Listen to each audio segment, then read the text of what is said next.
Dear students, now come to see a question on V belt drive। हम लोग belt drive के ऊपर बहुत सारा क्वेश्चन कर चुके हैं थ्योरी ऑफ मशीन के अंदर जो है। तो ये उसी सीक्वेंस में हमारा ये क्वेश्चन नंबर जो है 14 है और ये जो है V बेल्ट का क्वेश्चन है, ठीक है ना। तो अब देखिए क्वेश्चन हम पढ़ते हैं और जो है गिवन जो भी है वो हम लिखते भी चलते हैं साथ में। तो a belt drive consist of 2 V belts. अब 2 तो यहाँ पे जो नंबर ऑफ बेल्ट है वो कितना हो गया 2 in parallel on grooved pulley of the same size. दोनों पुली की साइज सेम है अर्थात ये D1 इक्वल टू D2 रहा होगा। The angle of the group is, angle of the group that means क्या है बीटा, ठीक है ना। तो 2 बीटा आपको 30 डिग्री दिया हुआ है, क्योंकि जो आप ग्रुप देखे हैं ऑलरेडी हम कॉन्सेप्ट बता चुके हैं। एक हमारा वीडियो है जिसका सीरियल नंबर 47 48 है कुछ, तो इस तरह का आपको मिला होगा, ठीक है ना। अब ये जो है आपका इस तरह से बेल्ट जो आपका V बेल्ट ये है, इस टाइप का कुछ V बेल्ट होता है एग्जैक्टली, ठीक है ना। और ये जो एंगल होता है आपका, ये पूरा एंगल आपको दिया है बीटा 30 डिग्री। तो हाफ कितना हो जाएगा बीटा जो है आपका 2 बीटा जो है 30 डिग्री दिया है, तो बीटा कितना हो जाएगा 15 डिग्री, ठीक है। अब देखिए यहाँ पे the cross sectional area of each belt is, अब क्रॉस सेक्शनल एरिया डायरेक्ट दिया है तो ये अच्छी बात है हमारे लिए। 750 mm स्क्वायर, म्यू दिया हुआ है 0.12, density of the belt material, density दिया है 1.2 milligram per metre cube and the maximum safe stress in the material that means की सिग्मा दिया हुआ है 7 mega pascal. Calculate the power that can be transmitted between pulleys 300 mm diameter rotating at 15, that means कि ये n आपको दिया है 1500 RPM और ये d दिया है 300 mm रोटेटिंग एट इतना। Find also the shaft speed in RPM। अब शाफ्ट का स्पीड निकालना है eight which the power transmitted would be maximum. जो इस स्पीड पे मैक्सिमम पावर जो है ट्रांसमिट होगा at condition of maximum power transmission, तो वहाँ पे आपको उसका RPM निकालना है, किसका शाफ्ट का। तो आइए सबसे पहला तो चीज़ ये ध्यान दीजिए कि डेंसिटी दिया है दोस्त, क्रॉस सेक्शनल एरिया दिया है, इसका मतलब कि मास हमें निकालना पड़ेगा और जब मास निकालना पड़ेगा इसका मतलब सेंट्रीफ्यूगल टेंशन इसमें इन्वॉल्व है, ठीक है।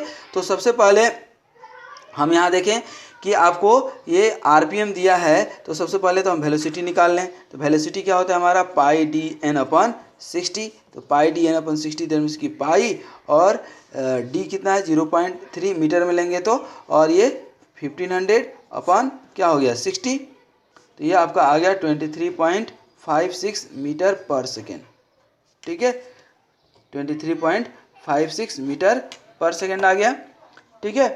अब मास निकाल लें हम, ठीक है ना। तो मास क्या होता है cross sectional area into length into density, लेकिन यहाँ पे पर यूनिट निकालते हैं, तो पर यूनिट लेंथ निकालते हैं तो 1 मीटर ले लेंगे। तो एरिया कितना हो गया आपका दिया हुआ है हमारा एरिया 750 mm स्क्वायर है, तो इसको 10⁻⁻6 मीटर स्क्वायर में कर ले, ठीक है ना।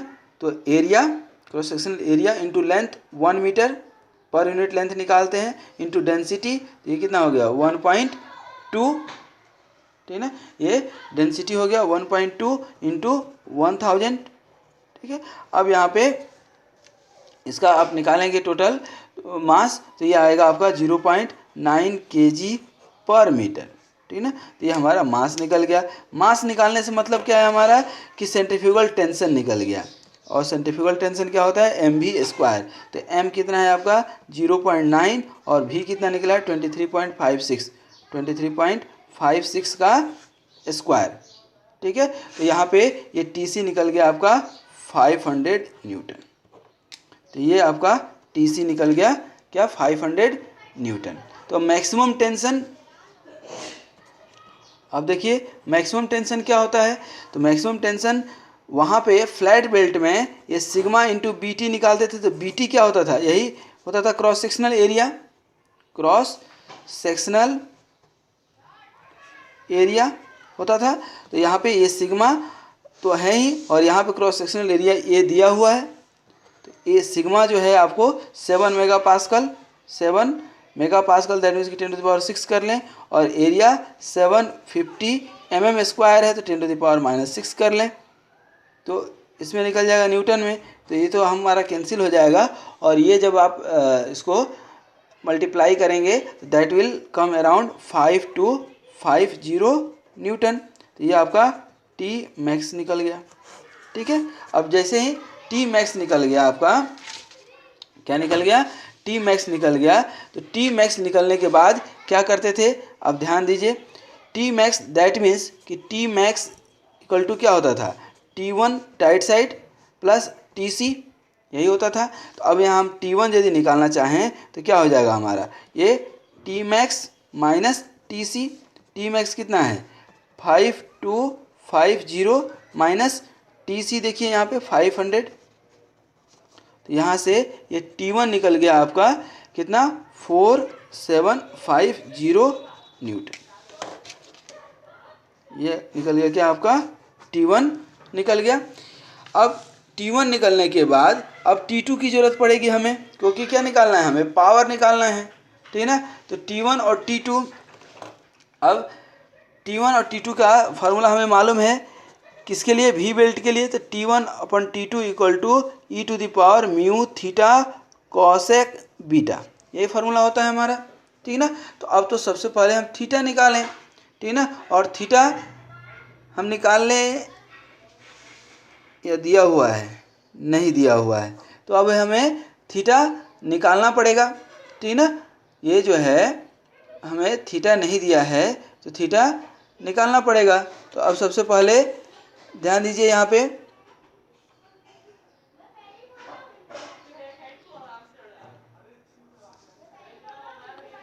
थीटा जो है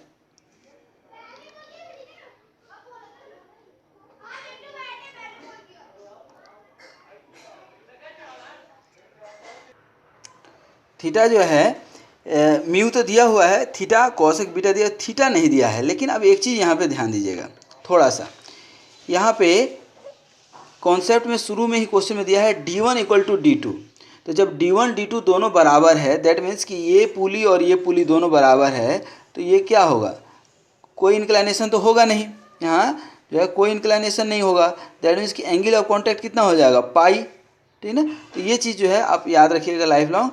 E इक्वल टू, तो म्यू तो दिया हुआ है कितना हमारा 0.12, और थीटा कितना हो जाएगा पाई, रेडियन में ले लें, इंटू कॉसेक, और बीटा कितना दिया है 15 डिग्री।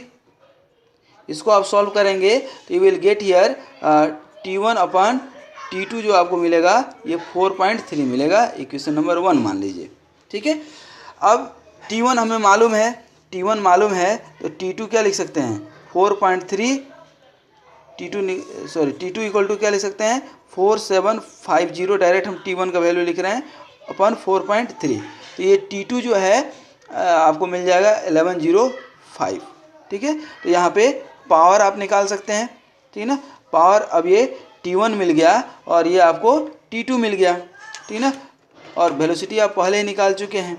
तो T1 माइनस T2 इंटू भी, देखिए यहाँ पे दोस्त T1 कितना है 4750 माइनस T2 1105 इंटू भी, वेलोसिटी आपको कितना दिया हुआ है, निकाले थे आप 23.56, तो ये 23.56 हो जाएगा।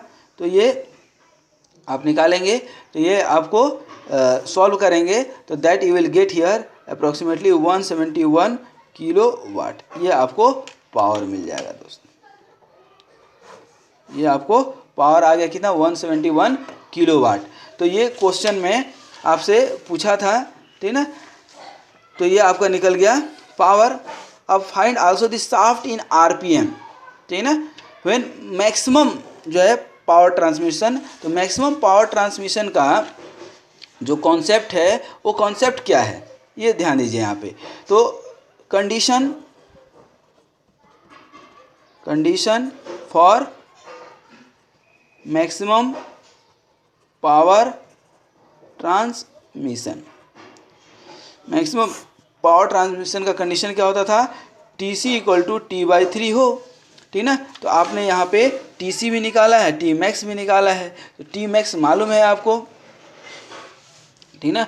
अब TC दैट उसकी वेलोसिटी, ठीक ना, या इसी का एक दूसरा भी फार्मूला है कि V = √T/3m निकाल लें आप, ठीक ना। बात बराबर ही है, चाहे आप कोई भी फार्मूला यहाँ पे लगा लें, ठीक ना। तो यहाँ स्पीड जो है V1 तो कुछ निकाले थे, अब यहाँ पे स्पीड चेंज हो जाएगा, तो इसको मान लीजिए V1 है आपका, न्यू स्पीड क्या है, V1 है, यही है। तो यहाँ पे V1 = जो है आप निकालेंगे V1 स्क्वायर रूट, और Tmax कितना है आपका, Tmax 5250/3, और m भी आप निकाले हुए हैं, ये देखिए मास 0.9 kg, तो ये 0 क्या हो जाएगा 9। तो इस तरह से आपका V1 निकलेगा 44.1 मीटर पर सेकेंड। अब इसको RPM में चेंज करना है, तो V1 = क्या होता है πdn/60, और ये स्मॉलर पुली का बोल रहा है, तो पाई और d डायमीटर आपको दिया हुआ है, ठीक ना, ये डायमीटर आपको 300 mm दिया हुआ है, ठीक ना। तो ये क्या ले लेंगे 0.3 × n/60, और ये V1 आपको मालूम है कितना 44.1। तो यहाँ से आप जब n निकालेंगे तो that you will get here 2809 RPM। तो दैट मीन्स कि at this speed you can transmit the maximum power, ठीक है। तो जहाँ पे जब मैक्सिमम पावर ट्रांसमिशन होगा तो हमारा स्पीड क्या होगा, ये 2809 RPM। तो इस तरह से आपने देखा कि ये V बेल्ट का क्वेश्चन जो है हम कैसे सॉल्व करते हैं। तो मेथड्स कॉन्सेप्ट बिल्कुल सेम है फ्लैट बेल्ट के तरह ही, सिर्फ इसमें कॉन्सेप्ट है कि ये बीटा देता है, ठीक है ना, एंगल ऑफ ग्रुप, और ये एंगल ऑफ ग्रुप के हेल्प से ही यहाँ पे म्यू थीटा कोसेक बीटा, और थीटा का यहाँ पे एक और जो आइडियल केस आया था वो ये आया था कि यदि दोनों पुली का डायमीटर सेम है, जैसा कि ये क्वेश्चन में दिया है, तो यहाँ पे आपका थीटा पाई दैट मीन्स कि आपका 180 डिग्री होगा। तो thanks for watching this video, and just share this video with your classmate also.